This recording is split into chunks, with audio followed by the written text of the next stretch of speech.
જામનગરમાં પીવાના પાણીની સુવિધા વધારવા માટે એક મહત્વપૂર્ણ પગલું લેવામાં આવ્યું છે.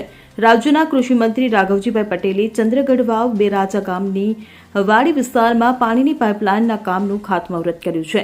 આ પ્રોજેક્ટ માટે સરકારે 12.94 લાખની મંજૂરી આપી છે.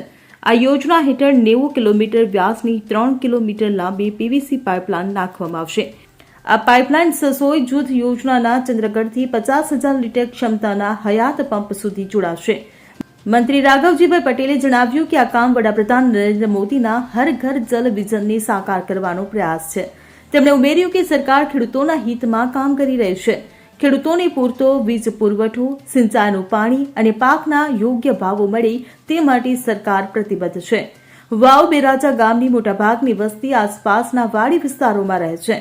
આ પ્રોજેક્ટની કામગીરી ગુજરાત પાણી પુરવઠા અને ગટર વ્યવસ્થા બોર્ડ દ્વારા કરવામાં આવશે.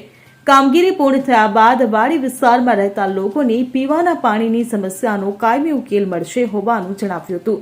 આ કાર્યક્રમમાં હાપા માર્કેટિંગ યાર્ડના ચેરમેન મુકુંદભાઈ અસાભાયા, ડોક્ટર વિનુભાઈ પંડેરી સહિત ગામના સરપંચો અને મોટી સંખ્યામાં ગ્રામજનો હાજર રહ્યા હતા. Bureau report CN24 news. હવે જુઓ દેશ દુનિયાની તમામ ખબરો તમારી આંગળીના ટેરવે. ઉઠાવો મોબાઈલ અને Google Play Store પરથી ડાઉનલોડ કરો અમારી CN24 ન્યૂઝ મોબાઈલ એપ.